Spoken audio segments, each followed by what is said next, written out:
Hi, everybody. Thanks for coming back. Woohoo! Okay.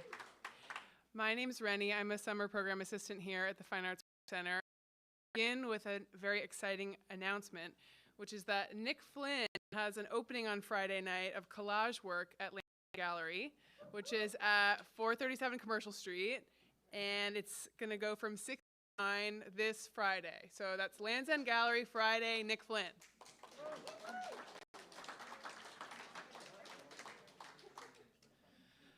And I'll make my reminder now that if you're not here for one of our workshops, please consider talking to me or David or Maddie about our 9-week-long open enrollment workshops in the summer, which are amazing. They're writing, they're visual arts, and we'd love to have you. Okay, now tonight we're going to hear from 3 faculty members. Poet Victoria Redel, writer Celeste Lecesne, and poet Marie Howe. They will all be reading from their books, and after they'll be available for a book signing, and you can buy their books at the back of the room. Before we begin, a little bit of housekeeping. I said the thing about books being for sale, and books are also for sale by other faculty from this week and this summer in general. The gallery will be open for a little while after the event, so feel free to wander around. It's really beautiful. And our show right now is called Density's Glitch, and it's all work by former FALC fellows. The proceeds of all the work, which is all for sale, toward supporting Fine Arts Work Center programs.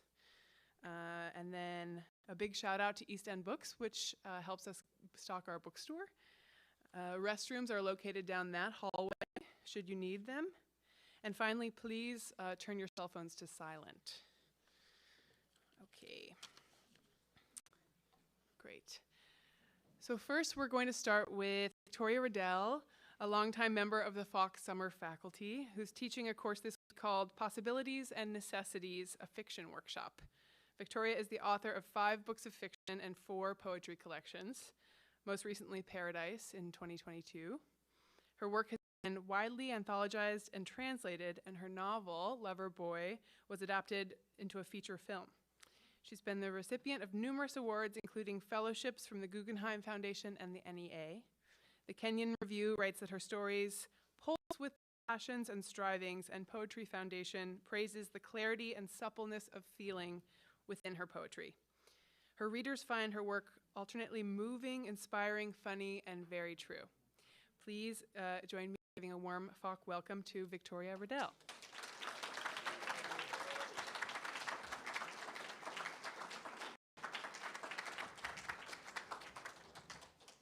Last night after the reading, we sort of teased Mark about how quiet he was getting up, and it was like the McDowell way. So since I've never been to McDowell, and I've only really ever been out at the work center way is to just yak constantly. So I love being at the work center. I love everything about the community of the Fine Arts Work Center. I love that I'm in the vision of Stanley Kunitz and Robert Motherwell and Grace Paley, and that all of them have read in this place, and that Dugan read in this place, and Jason Schinder and Tony Hoagland. I'm just naming people who are no longer with us, who we have loved, and the list can keep going. And then there are many living people whose readings I haven't been at, who I wish I had been at. But I love this place, and I love everything about the community of the place. So there you go. That's the mouthy way I'm starting. And then I'll have nothing else to say, but just I apologize to my fiction class in advance because I'm not going to read fiction tonight, but I'm going to read from this book of poems that came out this year called Paradise. And it is a book that looks at migrations, expulsions, of the body, of the original paradise, of my family's migrations, world migrations, and it's just a bunch of poems.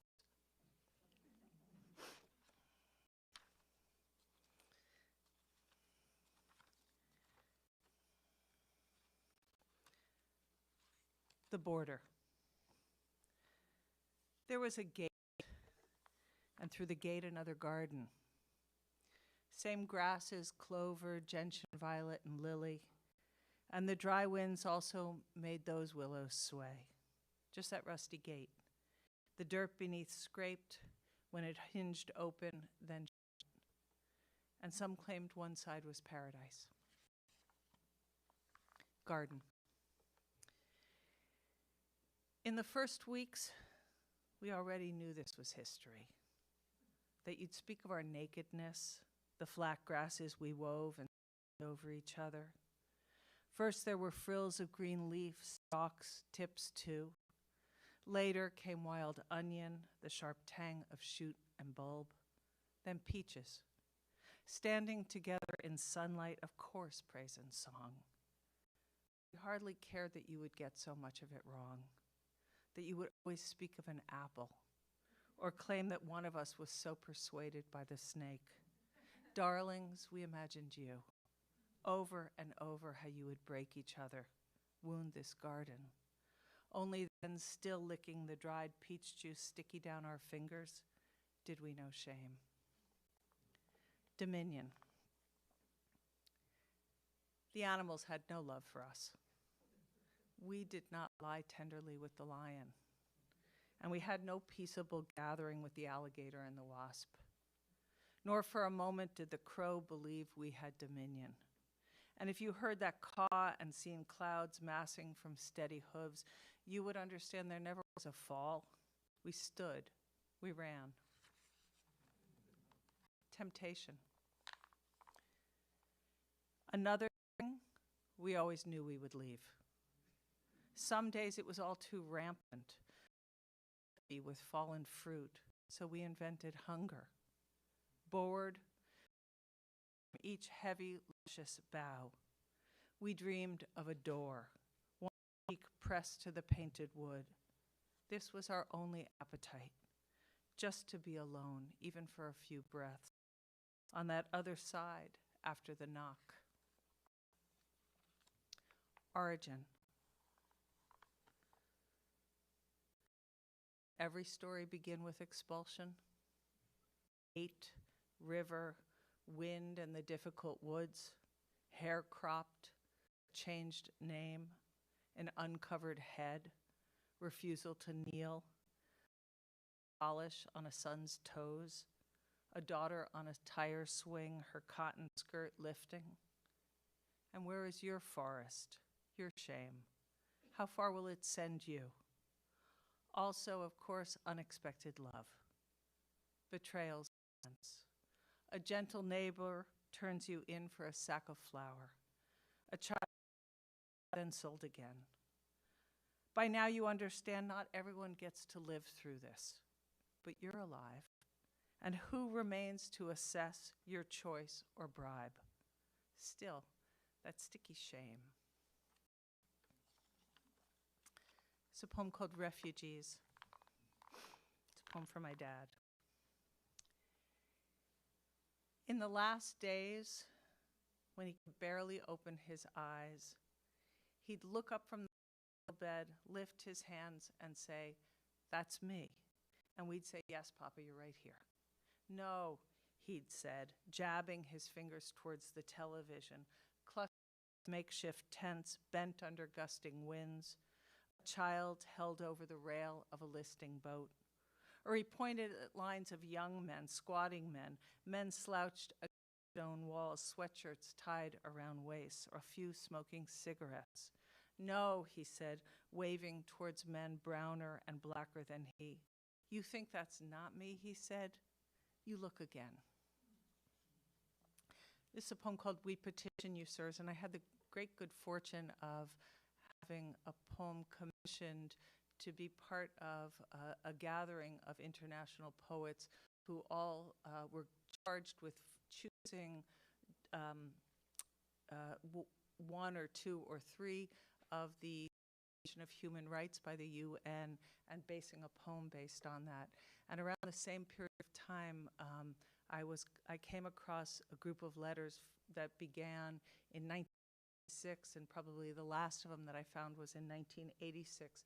Some were from my dad, and some were from my great uncle. And it started just after the Second World War, where both of them were trying to write to various governments to find various of their family members.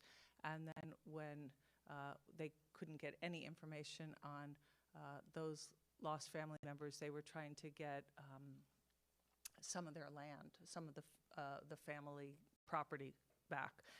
None of it ever happened. But so what I did with this poem was I took fragments and words from those letters, and then I began to make a poem. So the poem is in fragments. There's lots of ellipses. I'm not going to try to be jerky and make big pauses in the ellipses, but I think you'll hear the fragments in it, and that's it. We petition you, sirs, which was how each of these letters started, weirdly. On behalf of our brother who resided, it has come to our attention that what was once our home, there was a forest, there was a house, behind the forest clear where our mother, on behalf of branches, on behalf of iron veined through the hillside, our brother who was rescinded, the creek ran heavy in, our brother removed, the keys were under whereby the heirs of those below please find directions, where our brother was once, the exact address is, that said our brother's whereabouts are unknown, half the family was. That said, our brothers, kindly look under the floor. The address no longer available due to, where the rock cleaves, the entrance to the dry creek by the raised forest, the watch repair shop where our father. We understand new occupants are residing. On behalf of Moss, the third stair up, according to ordinance, where the board creaks. To all appearances, he was deported and killed by, according to damaged water. The papers were, whereby the heirs of those who have suffered damages caused. That said, my brother owned a house. Under Title 11 of War Claims Act, the undersigned, of stateless nationality born in, at present temporarily residing in, as war refugee, as climate refugee, as political refugee, hereby declare.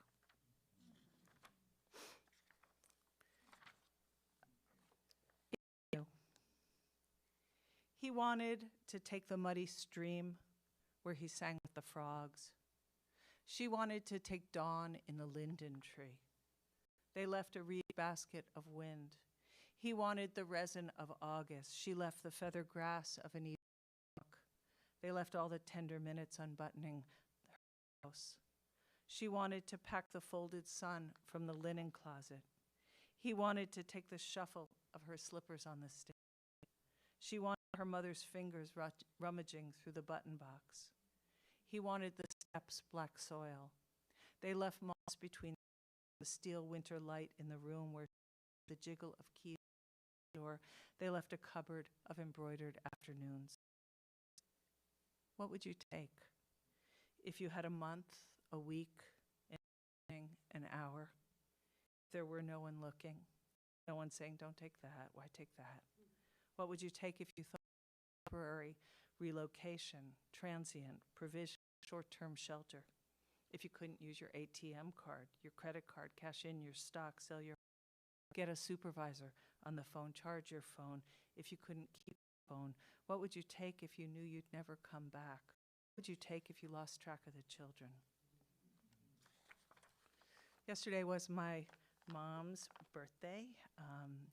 She would have been 93. She had passed away 40 years before. This poem called Getting Close for my mom. Because my mother loved pocketbooks, I come alive at the opening click or close of a metal clasp.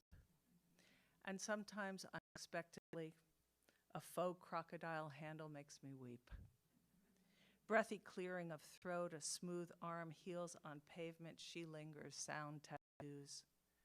I go to the thrift store to feel for bobby pins caught in the pocket seam of a camel hair coat. I hinge a satin handbag in the crease of my arm. I buy a little change purse with its curled and fitted snap. My mother bought me this. This was my mother's. And then I buy, and another day I buy something else. In Paris, she had a dog, Bijou. And when they fled Paris in 1942, they left the dog. When my mother died on February 19th, 1983, she left me. 30 years later, I'm exactly her age. I tell my husband, I will probably die by the end of today. All day he says, getting close, sweetheart. And late in the afternoon, he asks, should I buy enough filet of sole for two? From a blue velvet clutch, I take out a mirror and I behold my lips in the small rectangle. Put on something nice, my mother whispers on the glass. Let him splurge and take you out for dinner. Sticking with the family, this one's called Expulsion. Down to help out with the cooking, the shopping, driving to dialysis clinic, paying the unpaid bills, managing the ever-growing array of situations. So mornings and evenings, I also took out my father's dog, Teddy, an apricot poodle who, at the first sight of another dog, any dog, every goddamn walk, let's say for this evening's purpose, the bull mastiff walked by a small, bent-over gentleman who was once, like my father, clearly a taller man, the spine in its seemingly inevitable compression. My father's poodle, at the sight of the bull mastiff, barked, yapped, leapt, bit at the air, bit at his lunch, but I kept walking, so the dog with his snapping and twisting antics was half dragged, half aloft, and the gentleman asked in his elegant Spanish, maybe Venezuelan, maybe Cuban or Salvadoran accent, how's he doing? By which it was clear he meant my father, not the poodle. I said, fine, thank you, yanking the dog, now airborne, like a cartoon version of a frustrated, furious dog. And the gentleman said, your father and me, all us same story. While he bent his already bent-over body slowly, slowly to the ground to scoop up his mastiff's monumental shit, and then, even slower, with the dog waiting patiently beside him, the gentleman managed, actually leaning on his balance, to gather himself upright, and holding the bag, he turned, dropped the cash wastebasket, and said, not for babies, this business.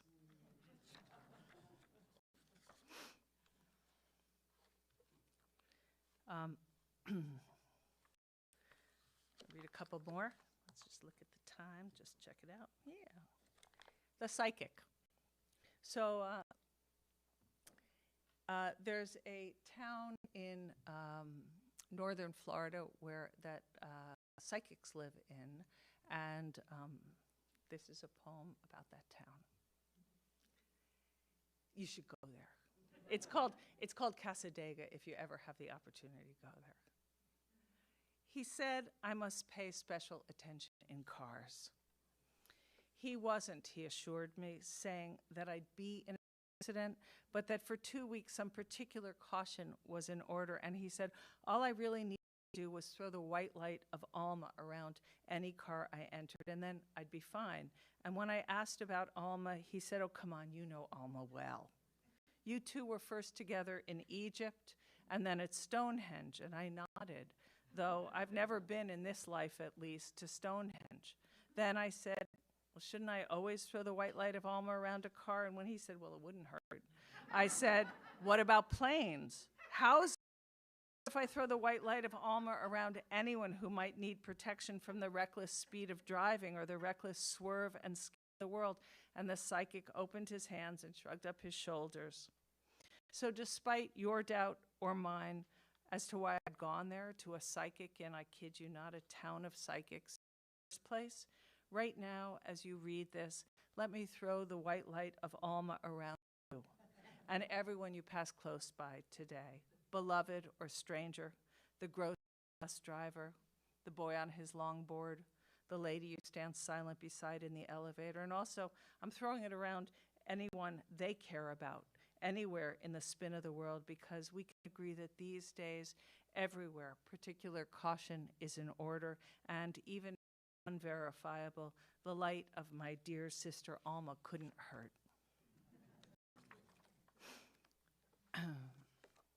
Pleasure. All my life, we're getting into the aging. All my life, my friend tells me, I was dragged around by lust. She slices a piece of pecorino and lays it carefully over a selection of green apple. Honestly, she says, it yanked me down more alleys and into more palaces than I can remember. Tethered, she laughs. What a relief to be free of it, she says. Not that I longed to be free, not then I lived for it, but when it was gone, it was gone. Suddenly there's a good deal more to consider each day, she says. Just washing plums and pears. You'll see. The tilt of them drying on the cloth. Don't get me started on the cardinals.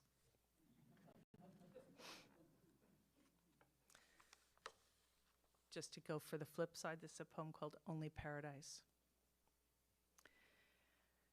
Please know, I would not strip back a single year from how we make love older-bodied. Your hip, arthritic, rhythmic, as I twist above or below, creaked out knee, racked, and us unrepaired, bone on bone, rocking ever closer toward arrival. I want to make this rickety spectacle our chosen extinction, our lights out, our no good night to go easy, final shebang. But enough of the sweet pillow talk. Darling, get serious, get on your back, and let's blow out what's left of voluptuous minds. And I think this is an age-appropriate rule in many ways to read this next poem, which is called Ode After Menopause. I miss the blood. This is the last poem. I miss the blood. The plush, thick insistence, lunar declaration, my flag. Then years living together, mysterious reconciling. Not that we were always a sister nation, didn't bitch, get bitchy, blame everything on a knot that bellied down, rump me to and those gym passes. Code too embarrassed to challenge how it stretched on for weeks. Now I'm missing cash registers where I averted my eyes, the rectangle box of public admission, and yes, let's bless the shyness of teenage boys bagging, handing back change, and what happened between us, a moment electric, what was it? Cringe, tease, apology, brag, that we were bodies walking around with the whole screwy, beautiful, damaged human history of bodies, and blessed too, the anti-corporate vinegar cleansed sponges and the menstrual cap years I bannered to take back body and night, and let this be praised. How his cock looked crimson and sheathed, how his face came up smeary iron on his tongue. Destroyers we were, sheets, mattresses, my own sticky fingers, our carnage, and oh, that muscled relief of coming. And then just after, the cleaned out days, follicular ovule births dropping luteal. Call this back nostalgic, but here's to the crazy making late months, that haze of calculation and fret.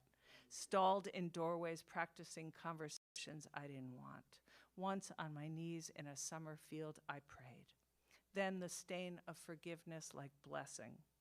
Here, right now, an official thank you to public library, office, gas station, airplane, restaurant, concert porta potty, state park bathroom, where behind latched stalls I am in smooth cardboard, and also to strangers. Ladies who helped when I was an empty purse, not a scrounge coin to turn the metal dispensary.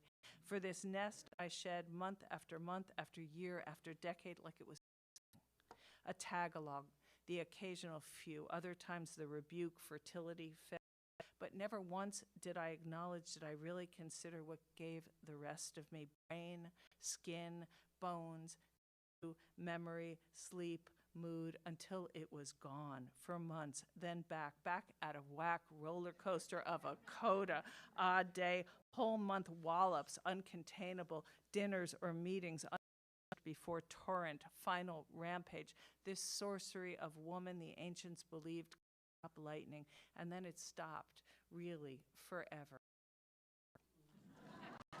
Thank you.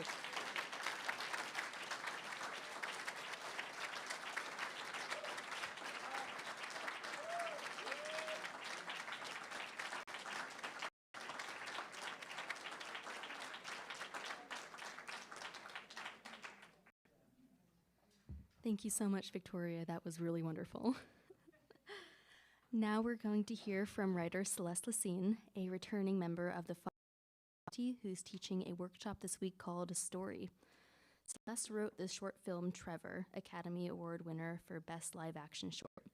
He is co-founder of the Trevor Project, the largest suicide prevention lifeline for LGBTQ+ youth. They created The Road Home, stories of children of war, and was executive producer of After the Storm.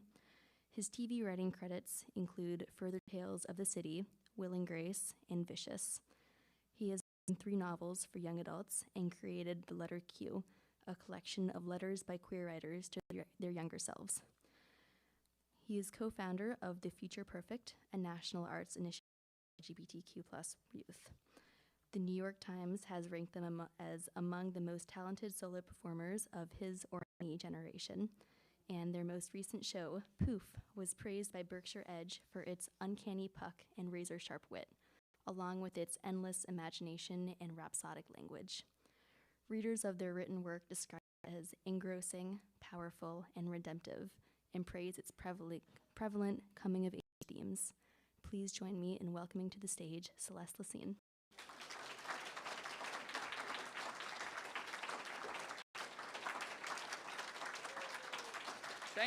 Thank you so much.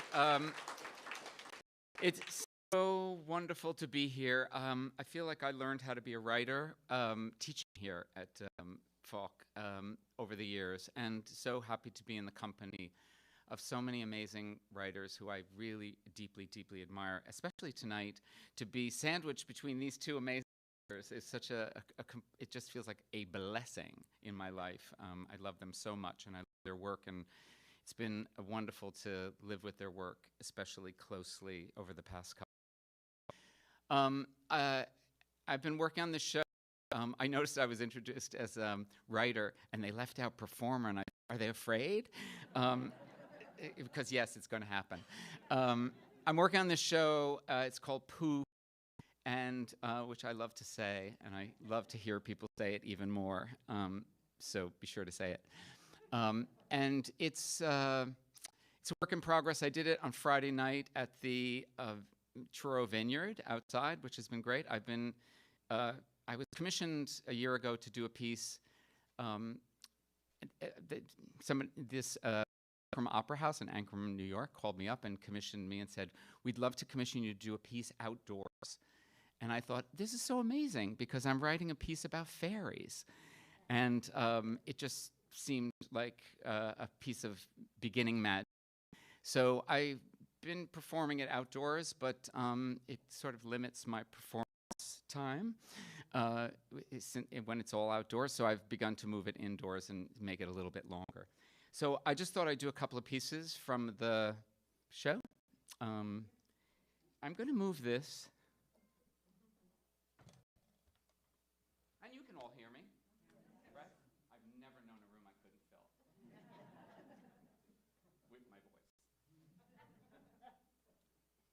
I mean, we do this right now. Are you ready? Yeah. That's how it starts. That's what I say to the Aussie girl, or maybe she's a Kiwi. In any case, her accent is from down under there somewhere.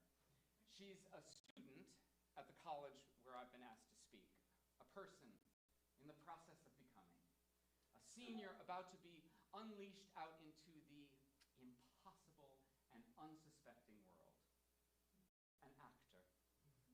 Now, I've never dared cast a spell in public before, and honestly, It wasn't something I've been planning. I didn't just wake up that morning in my little cottage at the edge of the woods and think to myself, yep, yeah, today's the day.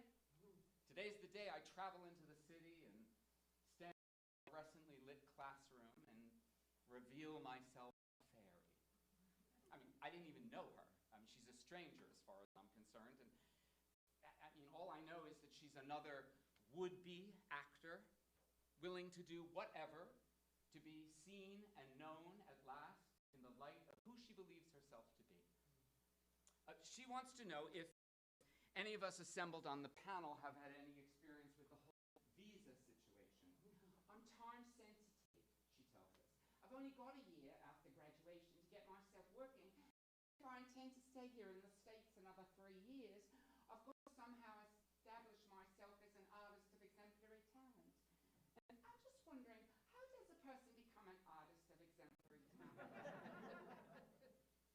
One of my colleagues, a woman wearing a too tightly fitted business suit, offers her some advice. She promises to connect her to an immigration lawyer, but I'm not hearing much of what's being said because that morning my mind is elsewhere. You see, I just heard the news about the detention camps on the southern border. And though I'm standing in a room full of would-be actors, I am a world away, thinking about the 2,342 children who've just been separated from their parents. The 1,400 boys ages 13 to 18 who are being kept in cages. Children who I imagine are also willing to do whatever to be seen and known for who they believe themselves to be. And I can't help it, but the news has made me a little crazy. The scream is gathered at the back of my throat, and I want to yell at everyone assembled in the room, have you heard the news this morning? Do you know what's happening right now? But I don't. Instead, I sit and I listen as the author talks about her dreams of becoming an actor. And then I'm thinking, but isn't this what we all wish for, in one way or another? To be seen and known at last in the light of who we believe ourselves to be. Who will give us this permission, we wonder? Who will see us as we are wanting to be seen? Oh, yeah, and when? So by this time, my heart is all up in my ears, thrumming and pumping to a rhythm that is as old as blood itself. I know I'm about to do this thing. And because now it is my turn to speak, I turn to face the Aussie girl and I say, we could do this right now. Are you ready? She licks her lower lip. Our eyes lock. Is this terror in her eyes I see? Or is it her excitement for the what's to come? For the thing that she's been waiting for? Could it maybe be here at last? Could it be that easy all this time? Has it been so close by, as close as this? And this is what the other students wonder as they take a deep collective breath and hold and wait while the clock on the wall ticks a single time-sensitive eternity. Yes. She replies. I'm ready. And then, with her permission, do I have your permission? Yes, you have to say it. Yes. That's how. Fairies are nothing if not consensual. We don't do anything about it. With her permission, I open my hands, palms flat and facing forward. It's just me and her now. And I am fully feeling the spell about to unleash upon this impossible and unsuspecting world. Pooh! You are an artist of exemplary talent. It starts today. Then, like any good fairy tale, there is a catch, a caveat, a condition. I tell her, you realize you'll have to say it every day. Say yes to being the artist of exemplary talent that today you believe yourself to be. beginning. Beginning to be the person you are wanting to become. Because let's face it, whether you're an artist of exemplary talent or just a human being standing at the border of that world and this, to be alive, to be truly alive, means to be becoming. We could do this right now. Are you ready? Yes. Right answer. So you have to picture this. I have a full fairy costume on, and I have to say it's so much easier when there's a fairy costume. It does like 90% of the work. I come out, people are like, what? I'm just going to do another piece from it.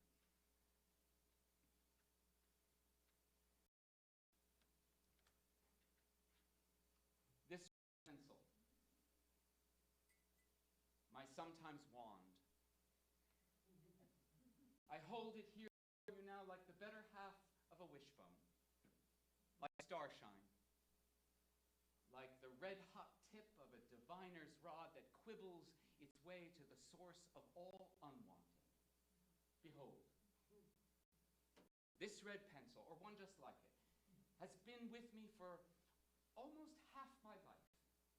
A succession of pencils that I have called upon in those moments when I was able to believe. This is how it works. Whenever an intention of mine is made manifest, or a prayer is answered, or a cause meets cute with its effect, I draw a small red star beside the hope that I wrote down on the page of a book that is never too far out of reach. Book, my log of sweet successes and sometimes misses. My litany of mostly yeses, wills, and wants. A record of my heart's desire, writ large, real time, real space, has become a chronicle of star after star after star, star, star, star, star. Like when that friend disappeared down the chute of shame, otherwise known as his. And for too many days in a row, his whereabouts became a source of wonder, but not the good kind. What else could I do but get down on my knees and demand for days that he be found, like Moses among the rushes, alive? And when, after a week of wonder and worry, he stumbles out of the dark of his denial and into the bright lobby lights of his apartment building, not knowing how the hell he got there, I decide yes. A miracle of this magnitude deserves a star. My way of saying thank you to whatever and. Or when she calls from the clinic to say the words that will dispel the illusion of her good health. Stage 4, she says, choking on her fear. I tell her we'll do this, and we will. But not before I have said a million insistent prayers that sound a lot like, don't you fucking dare.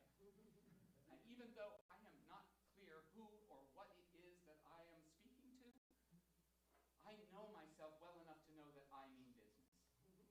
And when, after 2 years, this business turns out well enough, and the tests declare her cancer-free, I decide, yes, this is it. This is cause for celebration. And a star. Or when the boy at 13 sets fire to the house on Halloween and then goes missing.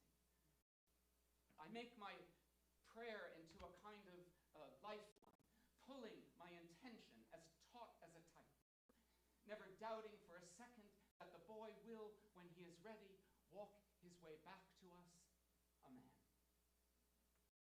And though his eventual return is worthy of a star. Surely there are many lesser prayers that I could mention. Prayers like local children preparing for Christmas, or the hungry demon prayers with their mouths all full of dirt and disappointment. Or the prayers that work like a shiv in the dark. Gimme, they say, Give me everything you've got. Prayers attached to needs less desperate, desires less altruistic, needs all casual and cool, and many of them having more to do with me than I am willing to admit.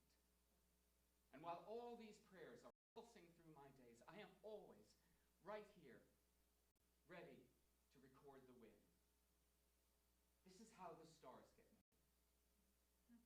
But what happens when all together we are stumbling out of the door of our denial, only to find that we are living at stage 4 in a house on fire? We need you now. But even more than you, we need to know that the universe, or whatever you want to call it, is not deaf to our desires, but is shaped by them for sure. Wasn't it the Buddha who said, the world arises through the tip of intention? Meet me there. And praise be to whatever that impulse is within us, some of us, that makes us, some of us, believe that we are in cahoots with something beyond our small s self, or causes us to dig down deep into our big S self and pull up proof, poof. We are not alone. And even though I cannot say who or what it is that can or might or will or does or doesn't respond in kind to my requests, demands, entreaties, hopes, prayers, and fierce determinations, this impulse within me, the one that on a call and a response persists. Can I get an amen? Amen. So if you should wake in the middle of the night, shook and sure that it is far too late for the likes of us, let's meet, you and I, out in the field before the sky begins to brighten. And standing there with the dew still heavy on your shoe tips and our necks craning toward the sky, let's count together, star after star after star after star, star, star, star, star. Thank you.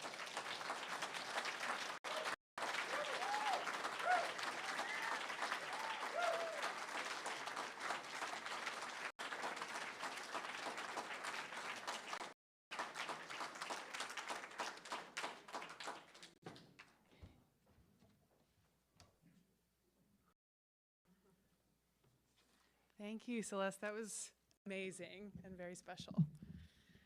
Okay, now finally we're going to hear from poet Marie Howe. Marie is a revered member of the Fox Summer faculty and is teaching a course this week called Doing It Differently, Generative Workshop Radical Revision.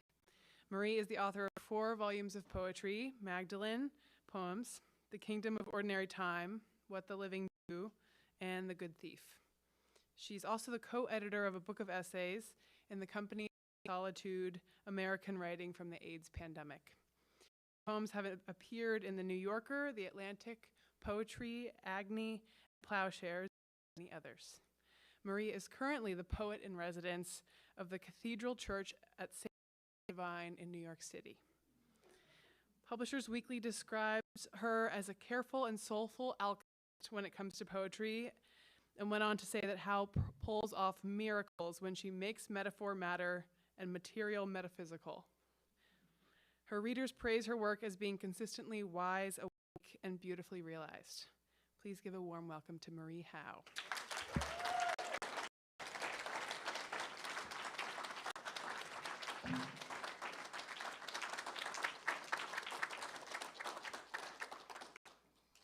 Thank you so much. Thanks, everybody. Thanks for being here. Thanks to the Work Center.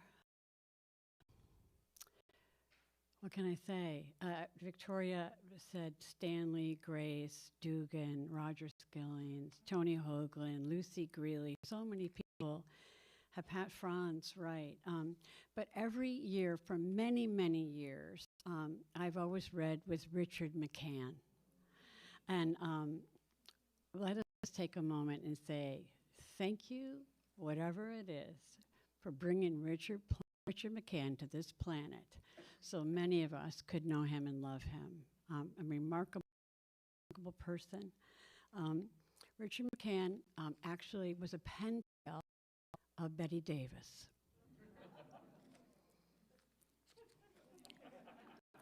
No kidding.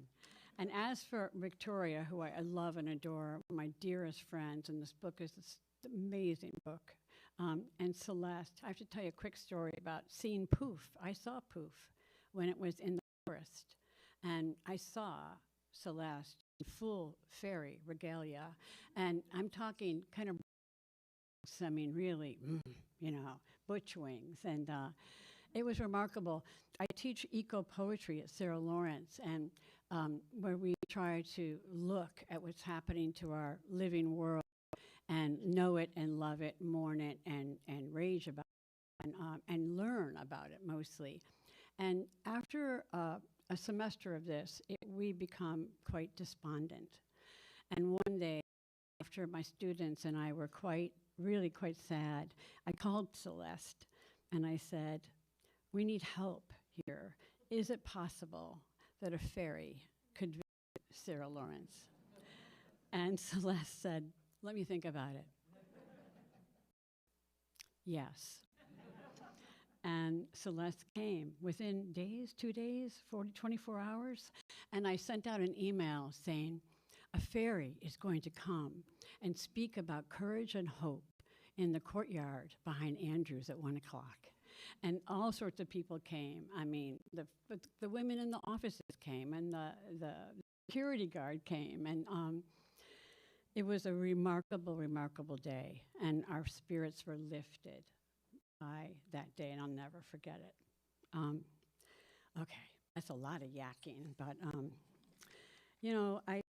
I'm thinking about putting together a new and collected book. I don't know how to do it, but I thought that what I could share with you are just maybe a poem from each book, and about how, Stanley talks about this a lot, Stanley Kunitz, and Mark Conway talked about this in your class, that we have these key images or key stories that we carry around in our hearts, Sometimes we're embarrassed about them. We wish there was something else.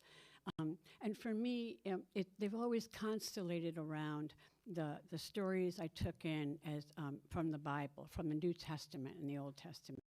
Mary and the mother of Jesus and the apostles and Eve and Moses. And for a long time I was embarrassed. It wasn't very cool in the 80s. But the first poem I wrote that really addressed this was the very first poem I wrote that I actually felt like something happened. It's not just me talking, you know what I mean? And it's a short poem called Part of Eve's Discussion. It was like the moment a bird decides not to eat from your hand and flies. It was like the moment when a bird decides not to eat from your hand and flies, just before it flies. The moment the rivers seem to still and stop because a storm is coming, but there is no storm. As when 100 starlings lift and bank together before they wheel and drop, very much like driving on bad ice. When it occurs to you your car could spin just before it slowly begins to spin, like the moment just before you forgot what it was you were about to say. It was like that. And after that, it was still like that, only all the time.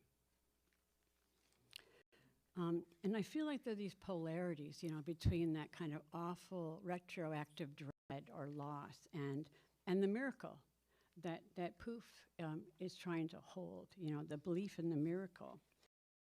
So, and I think about us as artists, and everybody here is an artist, exceptional, what? Talent? Was that the word? Exemplary, right. When I grew up in a family of 9 children, and I was the oldest girl, and I used to write these Christmas plays for my family, and they hated them. And they would get furious and stomp out of the basement and, say, fuck this and all that.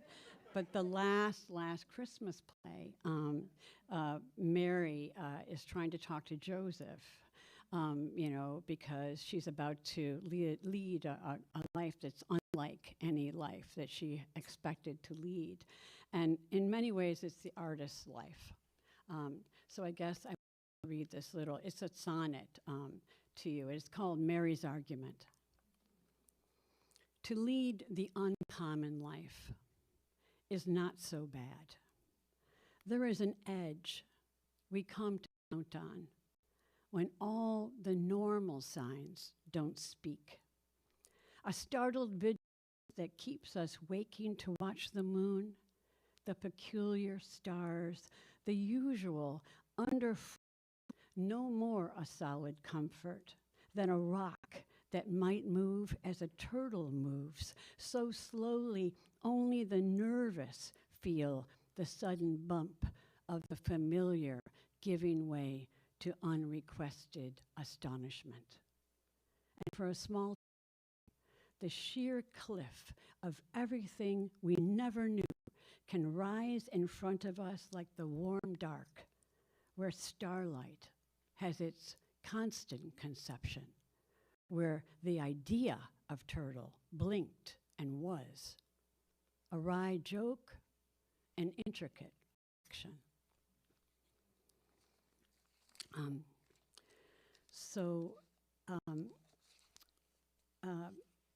What am I trying to do?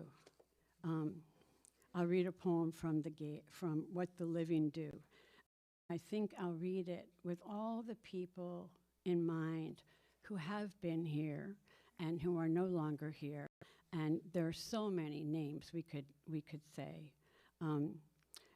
This particular poem is to my brother John, who died in 1989 after living with the AIDS virus for about 5 years. I think of Billy Forlenza, Nick, right? Billy. Live with you. One day I couldn't write anything. I was working and working and working and working. Nothing was working out. And I decided to just quit trying to write a poem. And I wrote John a letter. Johnny, the kitchen sink has been clogged for days. Some utensil probably fell down there. And the Drano won't work, but smells dangerous. And the crusty dishes have piled up, waiting for the plumber I still haven't called.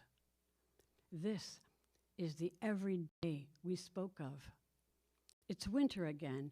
The sky is a deep, headstrong blue, and the sunlight pours through the open living room windows because the heat's on too high in here, and I can't turn it off. For weeks now, driving, or dropping a bag of groceries in the street, the bag breaking. I've been thinking, this is what the living do.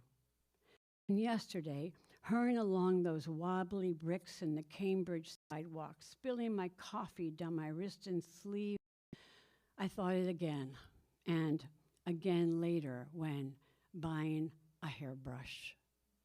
This is it. Park, slamming the car door shut in the cold. What you called that yearning, what you finally gave up. We want the spring to come and the winter to pass. We want whoever to call or not call, a letter, a kiss. We want more and more and then more of it. But there are moments walking when I catch a glimpse of myself in the window glass, say the window of the corner video store, and I'm gripped by a cherishing so deep for my own blowing hair, chapped face, and unbuttoned coat that I'm speechless. I am living. I remember you.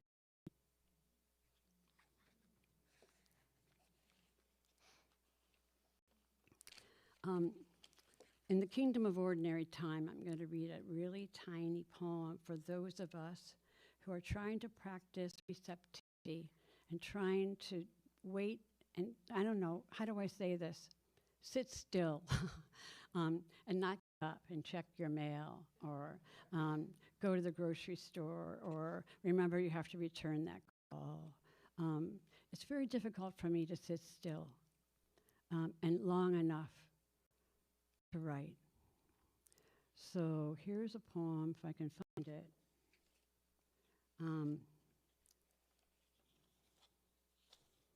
Called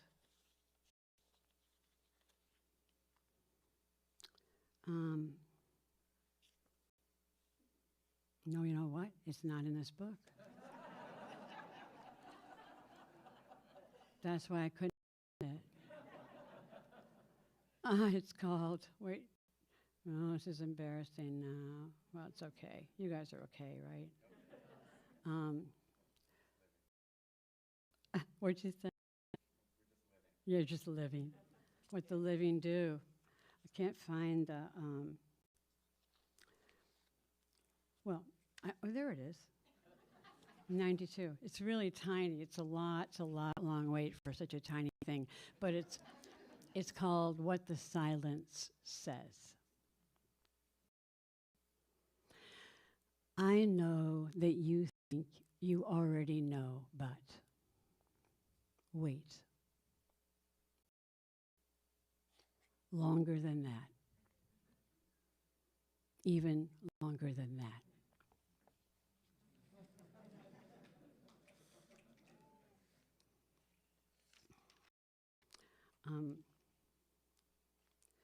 Okay, I'm just going to read 2 more poems.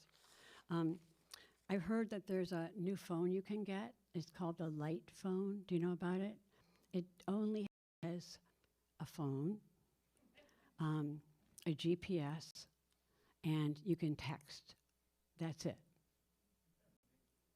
I am very interested in this phone because my life has been shattered into 1,000 fragments. Maybe yours has too, maybe not, but because I'm always checking, and all this information is coming, and emails and texts and all kinds of things. So this idea of actually having a phone that's mostly a phone and nothing else feels pretty wonderful to me. And I've been thinking a lot about how much I feel my life has been stolen from me because of the dopamine addiction I have to all the stuff. So I've been thinking about the way it used to be, and the way we lived in time so differently, and the way we lived in silence, and the way we lived, without holding on to anything. So here's a poem in its way tries to celebrate that, and it's called The Letter, 1968.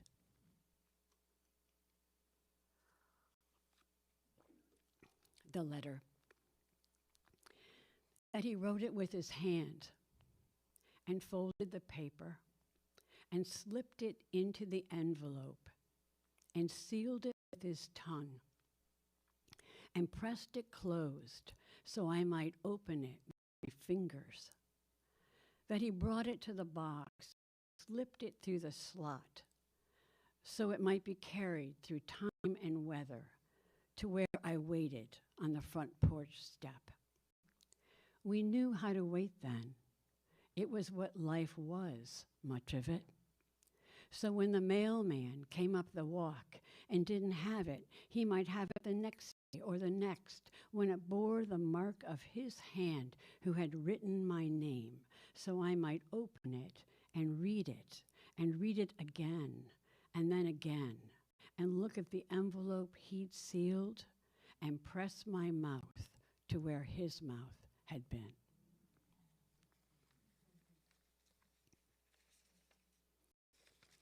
And I'm going to finish with a poem that Maria Popova kind of coaxed out of me. Maybe you know Maria Popova. She started this thing called Brain Pickings.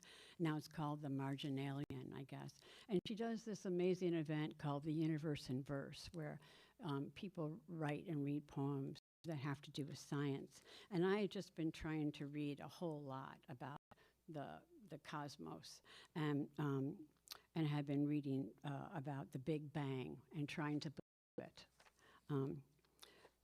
and trying to imagine it. So this poem's called The Singularity, which is what that original matter is called, and it's just sort of after Stephen Hawking. The singularity. Do you sometimes want to wake up to the singularity we once were? So compact, nobody needed a bed, or food, or money. Nobody hiding in the school bathroom, or home alone, pulling open the drawer where the pills are kept. For every atom belongs to me as good belongs to you. Remember, there was no nature, no them, no test to determine if the elephant or calf, or if the coral reef feels pain.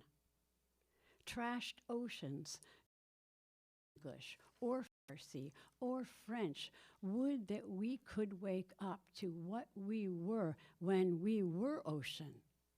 And before that, to when sky was earth, and animal was energy, and rock was liquid, and stars were space, and space was not at all. Nothing. Before we came to believe humans were so important, before this awful loneliness. Can molecules recall it, what once was, before anything happened? No I, no we, no one, no was, verb, no noun, only a tiny, tiny brimming with is, all, everything, home. Thank you.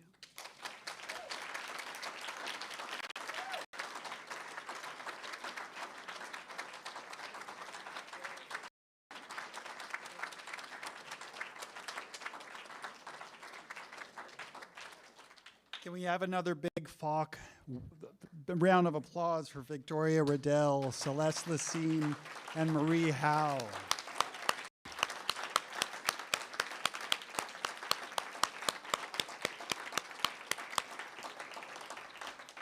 That's why we come. I hope you all have a great evening. Remember to come back tomorrow night for our student reading. If you haven't signed up, there are a few places left, although the sheet is filling up fast. So go sign up. Thank you everyone for coming, and we'll see you again soon. Have a good night.